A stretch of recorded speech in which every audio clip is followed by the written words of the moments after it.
Ça, c'est le détroit d'Ormuz. C'est un détroit, comme beaucoup d'autres détroits de par le monde, qui est un point stratégique dans le cadre du commerce international. Dans le cas précis, on parle surtout du pétrole. Le contrôle d'un détroit, c'est vital du coup pour l'apport économique d'un pays et l'apport économique et l'apport de matières premières pour d'autres pays. En l'occurrence, ici, je parle de l'Iran et de son contrôle relatif sur le détroit d'Ormuz, qu'il partage avec le pays d'Oman. Je pense pas qu'aujourd'hui, je vais étonner qui que ce soit en disant que ce détroit, il est au centre de l'attention. Au vu des derniers mois qui se sont écoulés et du conflit qu'il y a là-bas autour de ce détroit, on est quand même en droit de se poser la question, comment on en est arrivé là? Pourquoi il y a autant de conflits répétés déjà dans cette zone de manière générale? Pourquoi entre ces trois pays, à savoir l'Iran, les États-Unis et Israël, qu'est-ce qui se passe? Qu'est-ce qui s'est passé? Quel est le contexte? Quelle est la construction de tous ces troubles qu'on peut trouver là? Et qui en arrive du coup à ce blocage du détroit d'Ormuz par l'Iran. On pourrait penser que c'est une réponse qui est assez simple. C'est des disputes économiques, c'est des disputes peut-être aussi territoriales, c'est des disputes idéologiques. C'est quand même un peu plus complexe que ça remonte un peu plus loin, et pour ça en fait il faut qu'on replonge quand même, qu'on fasse plusieurs sauts dans le temps pour essayer justement de comprendre exactement tout ce qui s'est passé. Du coup, bonjour à tous, j'espère que tout le monde va bien, j'espère que ça se passe très bien en ce moment pour vous. Comme vous venez de l'entendre, on va parler de la crise du détroit d'Ormuz, de ce qui se passe, des belligérants de cette guerre, et justement du contexte, de l'origine de ces conflits. On va aborder ça en trois parties. On va aborder d'abord le contexte actuel, donc ce qui se passe depuis les 2 dernières années, parce que ça date pas de février. On va ensuite reprendre depuis le tout début de chaque nation, parce que chaque État en présence a débuté à une date différente des autres, et du coup a un héritage un petit peu différent en fonction de la manière dont il est arrivé à son état actuel. Et ensuite on va aborder du coup la spirale de tension qui fait que ça a basculé, le point de bascule. Sans plus attendre, on va commencer par le contexte actuel. On va remonter, comme j'ai dit, les 2 dernières années. On va remonter en 2024. En 2024, le 1er avril,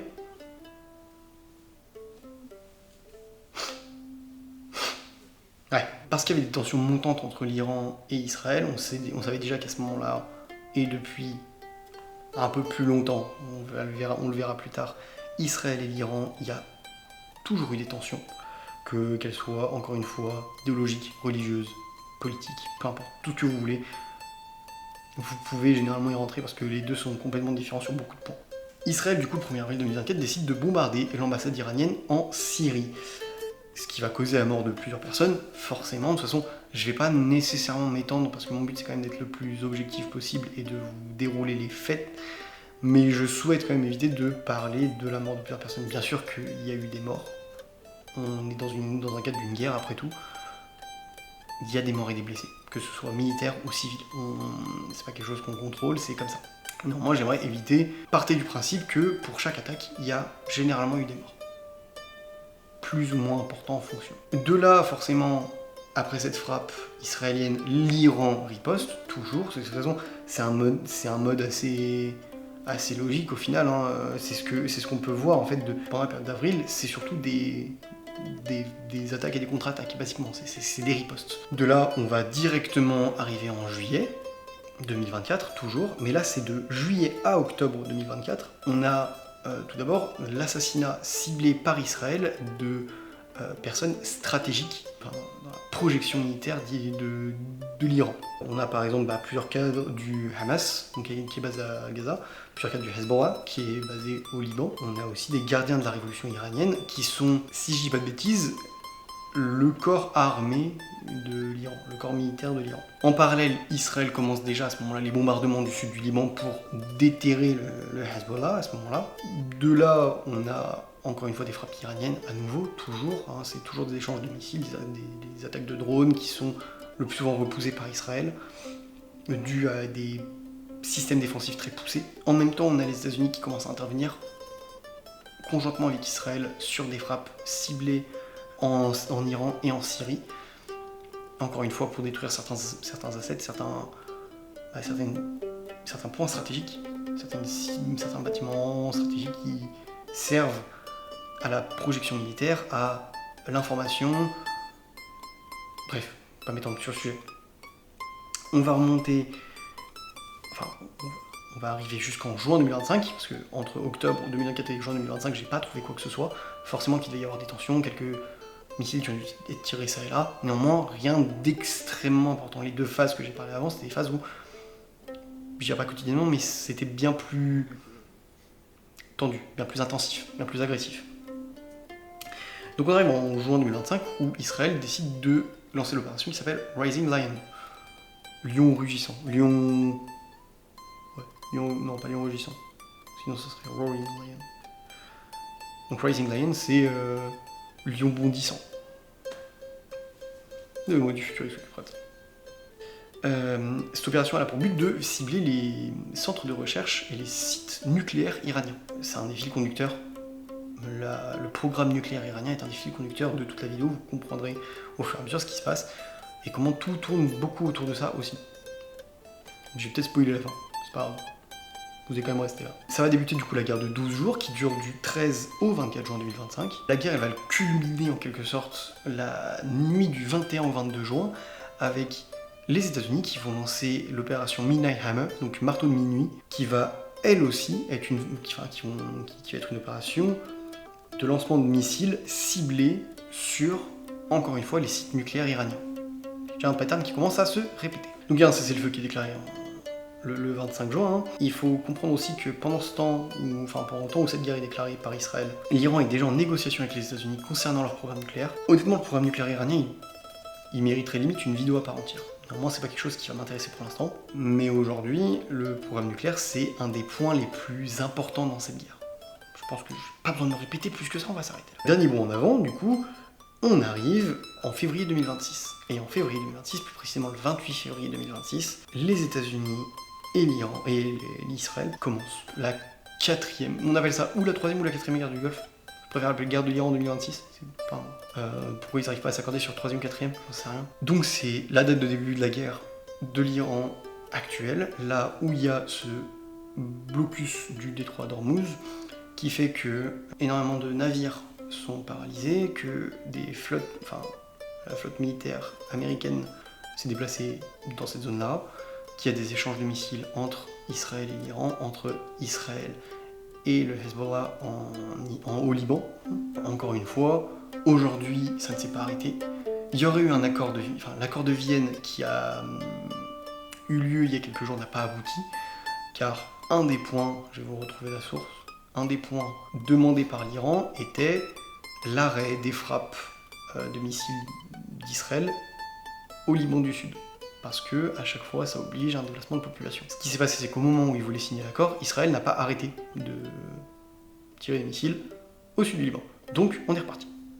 Ils promettaient en quelque sorte d'ouvrir le détroit si ils arrêtaient complètement les tirs de missiles. Ouais, c'est comme ça. On sait à peu près comment ça s'est passé, ce qui est arrivé. On sait du coup que depuis 2024, il y a des tensions qui sont en permanence là, qui ne s'arrêtent pas de monter entre déjà Israël et l'Iran. Okay. Et ensuite, entre les États-Unis et l'Iran, les États-Unis qui sont en quelque sorte le garant d'Israël, des alliés d'Israël. Maintenant qu'on sait ça, on va remonter très loin, parce que c'est quand même une chaîne d'histoire. C'est pas européen. Donc cette blague, elle est peut-être pas de bon goût. On va remonter très loin en fait pour comprendre les origines de chaque pays. Parce que chaque pays a quand même, forcément, il y a une source quelque part. Et du coup, leur héritage. Donc, en restituant les 3 acteurs, on va commencer du coup par Israël. C'est un pays l'État d'Israël existe depuis 1949 sous sa forme actuelle, avec quelques changements forcément. Mais on peut remonter bien plus loin avec le Royaume d'Israël, qui lui a existé de 931 à 586 avant Jésus-Christ. Il existait, pour ceux qui ont regardé les 2 autres vidéos, en même temps que les Phéniciens. Je vais pas m'étendre plus que ça, mon seul but c'est de vous resituer d'où ils ont commencé, et de comprendre pourquoi ils en sont là. Donc il y a eu ce royaume d'Israël, qui ensuite a disparu, on a eu toute cette diaspora juive, pas besoin d'en dire plus. Okay, bien sûr que le royaume d'Israël, comme le royaume de Juda, est un royaume des royaumes judaïques. Pas plus pour ça, les 3 pays dont je vous parle auront droit à leur propre vidéo très rapidement, c'est quand même pour aller dans la foulée, pour que vous puissiez comprendre plus en détail ce que sont ces pays-là, ce qu'ils représentent pour leurs habitants, leur population, leur histoire, leur culture, ce genre de choses. Le deuxième belligérant, du coup, c'est les États-Unis. Les États-Unis, c'est quand même beaucoup plus récent. On parle de 1776, c'est la date de la Révolution américaine et de la victoire sur les Britanniques, avec l'aide de la France. Faut pas oublier ça. Donc c'est la date à partir de laquelle je crois que c'est les 13 premières colonies se sont appelées les États-Unis, et puis elle n'avait pas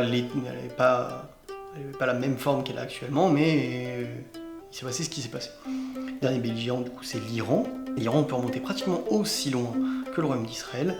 L'Iran, la première itération, je vais mettre des grosses guillemets, c'est le royaume des Mèdes. Les Mèdes, c'est un royaume qui est apparu au 7e siècle avant Jésus-Christ. Néanmoins, ce royaume, il n'a pas vraiment duré. Je crois qu'il a duré l'équivalent de règne de 2 rois, avant de se faire engloutir par son vassal, qui était la Perse, qui est devenu l'empire achéménide, avec Darius, Cyrus, Xerxès, ce genre de personnage qu'on connaît déjà un petit peu par la pop culture, et par la littérature. Parlons des origines, parlons maintenant de l'héritage. Qu'est-ce qui se passe avec Israël ? Israël, entre l'État d'aujourd'hui et le royaume de l'époque, on peut y déceler une sorte de retour à cette terre promise.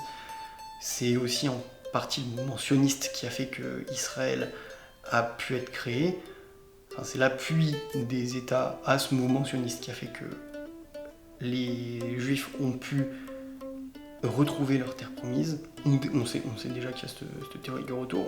Vu que l'origine des troubles a aussi une vraie corrélation avec la création de l'État d'Israël, les autres points, on va les aborder la partie d'après. Ce sera beaucoup plus simple pour tout le monde. Pour les États-Unis, il faut savoir que très peu de temps, en fait, après la Révolution, après avoir été aidé par les Français, il y a eu cette idée de doctrine de destinée manifeste de ville sur la colline.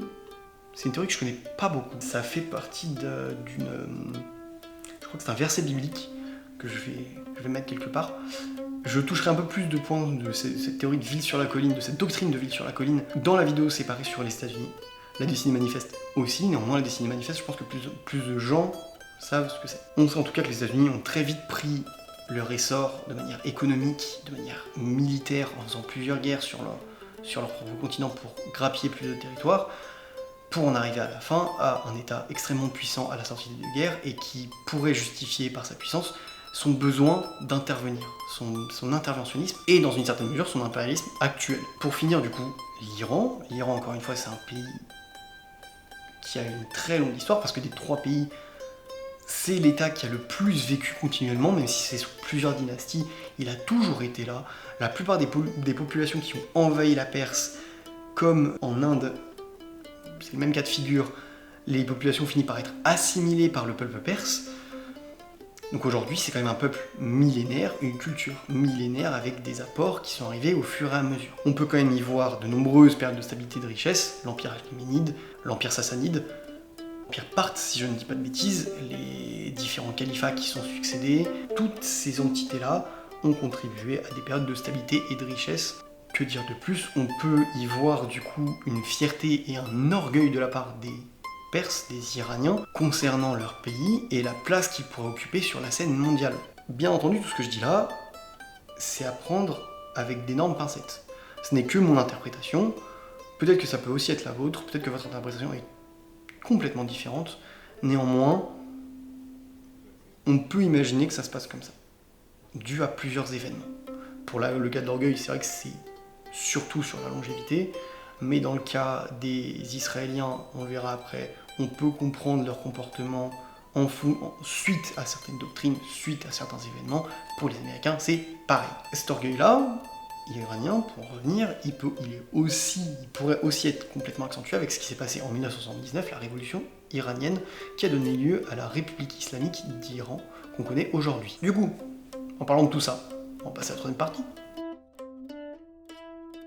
Je répète, on a posé le contexte actuel, on a appris les origines, compris les héritages, Maintenant, faut qu'on comprenne exactement d'où ça vient, d'où tout ça découle.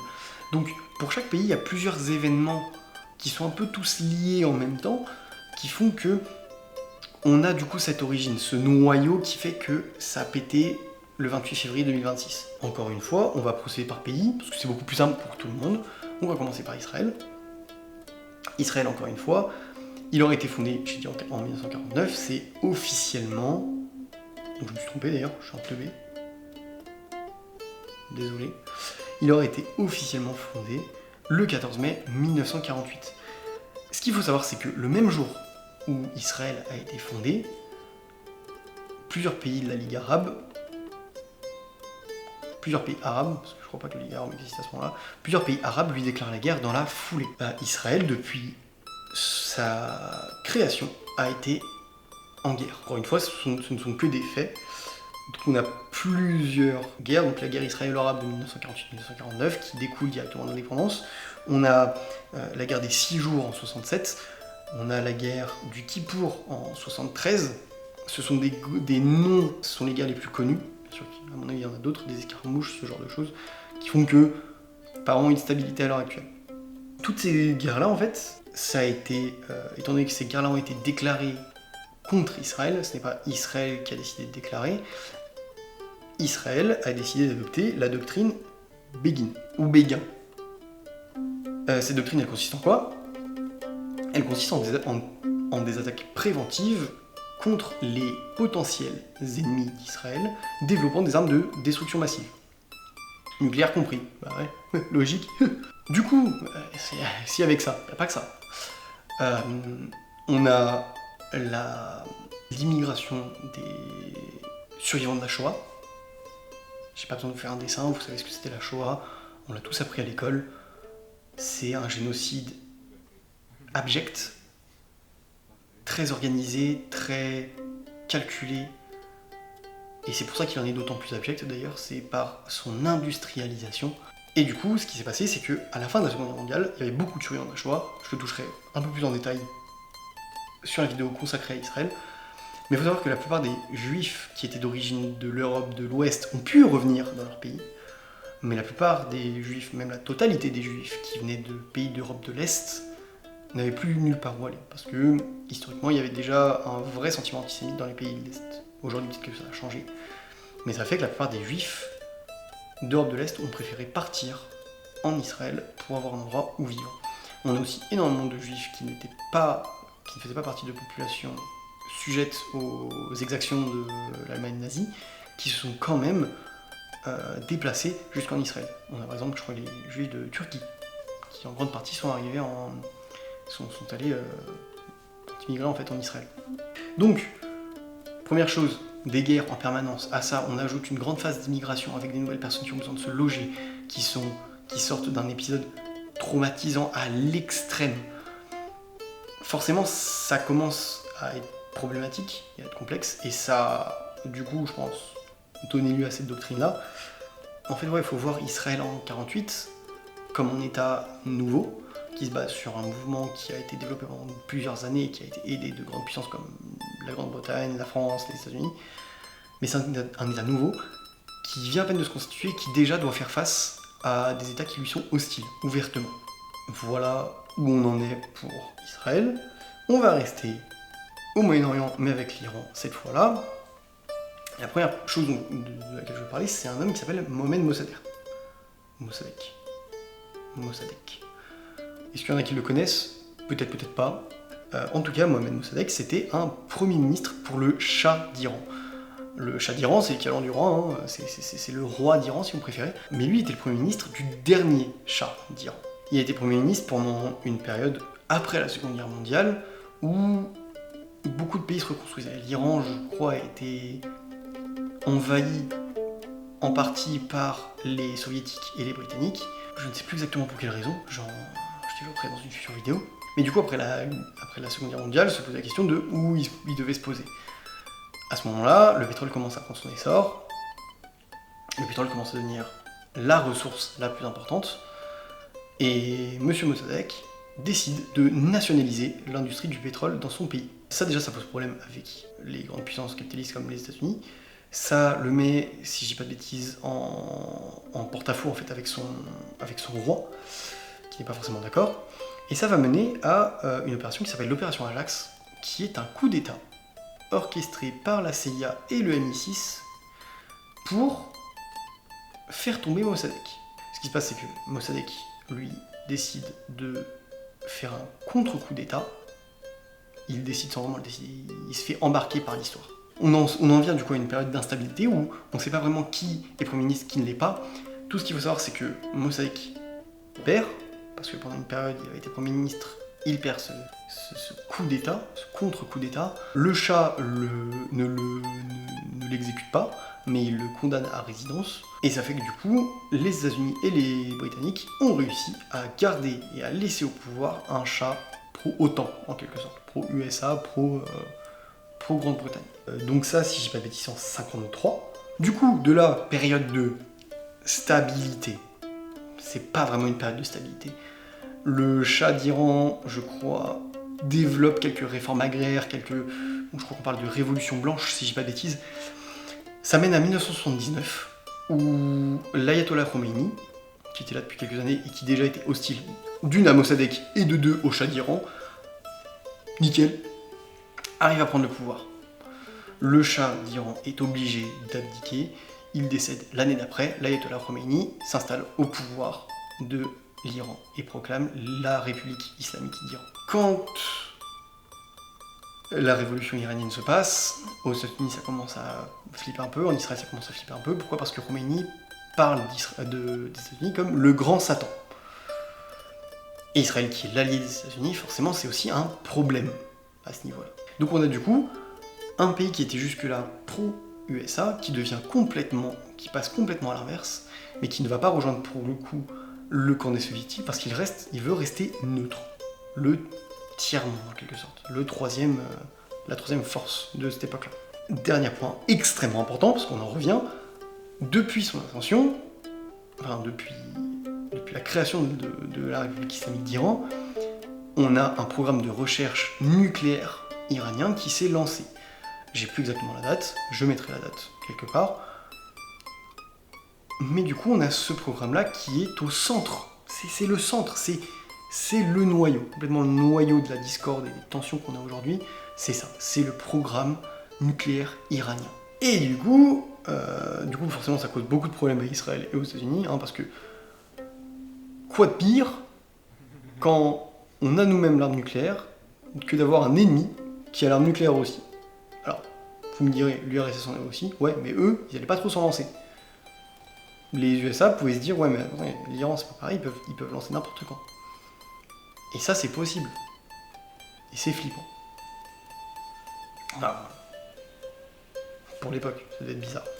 En parlant du coup des États-Unis, on va passer à eux.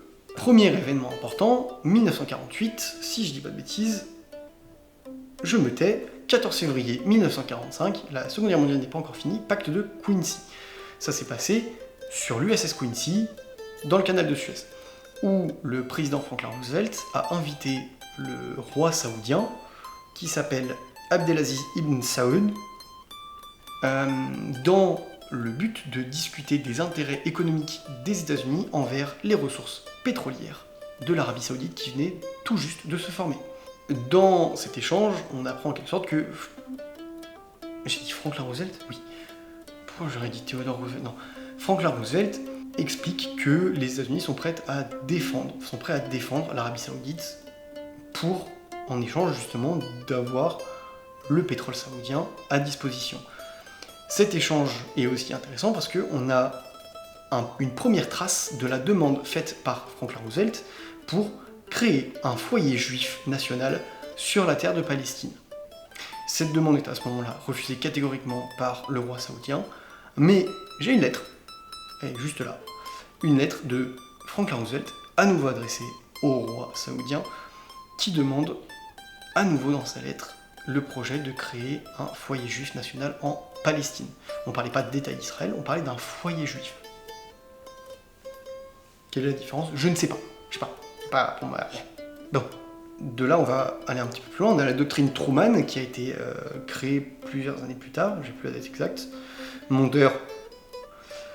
La doctrine Truman, c'est une doctrine qui tend, en quelque sorte, à soutenir, enfin qui donne aux États-Unis un devoir de soutien envers les sociétés démocratiques face aux sociétés autoritaires. C'est l'origine même de l'interventionnisme américain de la guerre froide. Pourquoi ils interviennent partout? C'était pour protéger les régimes démocratiques face aux régimes autoritaires. Pause fraîcheur. Il est chaud quand même.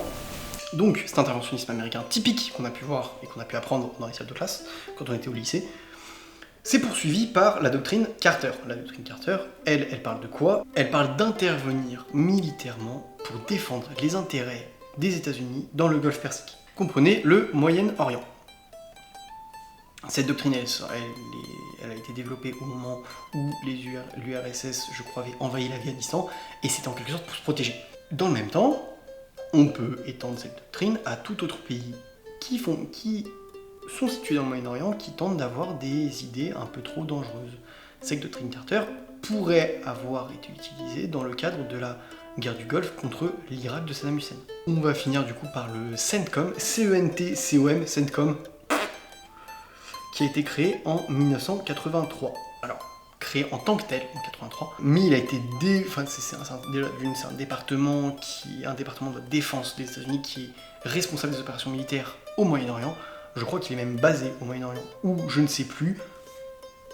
Maintenant vous savez, et je sais aussi. Bien sûr, au-delà du Moyen-Orient, c'est Asie centrale, Afghanistan, Pakistan. Mais une carte, voilà, une carte. À la base, ça s'appelait pas le CENTCOM, ça s'appelait la RDF. Le RDF. Et ça a été créé par le président Carter, encore lui.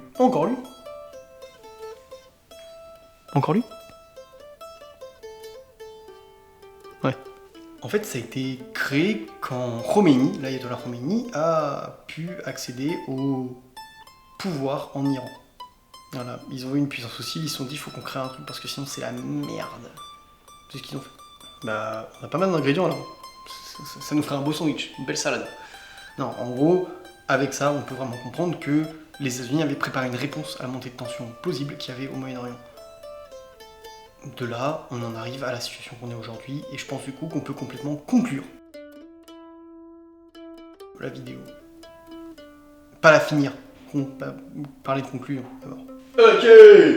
Pour conclure, on a vu le contexte actuel d'aujourd'hui, on a vu les origines de chaque pays avec leur héritage, on a vu le noyau des tensions, la plupart des événements qui ont fait que aujourd'hui ça a pété. On peut enfin comprendre exactement ce qui s'est passé. Et comme je vous ai dit, le noyau, le centre du problème, c'est avant tout le programme de recherche nucléaire iranien. À partir du moment où en fait, l'Iran a décidé de développer des sites nucléaires, à la base, donc des centrales nucléaires, ça a causé des gros problèmes à Israël et aux États-Unis, et ça a donné lieu à de nombreuses négociations entre l'Iran et les États-Unis pour coordonner un petit peu tout ça. Le problème, la grande peur en fait des États-Unis et d'Israël, c'est que à la suite des centrales nucléaires, l'Iran se dise on va continuer à enrichir de l'uranium à des fins militaires. Parce que de ce que j'ai compris, en très gros, hein, pas détaillé du tout, c'est la surface, le degré d'enrichissement de l'uranium permet d'accéder à une certaine utilisation. Et je crois que l'enrichissement le plus haut permet une utilisation militaire de l'uranium. Aujourd'hui, c'est un peu ce qui se passe quand même dans le fond, c'est que l'Iran, en plus de ses centrales nucléaires, fait des recherches pour enrichir l'uranium à des fins militaires, donc pour nécessairement avoir des missiles. Il y a beaucoup de pays qui ont recherché à avoir le nucléaire. Les États-Unis l'ont eu, ils ont été les premiers. La Russie les a suivis. Israël s'en est équipé aussi.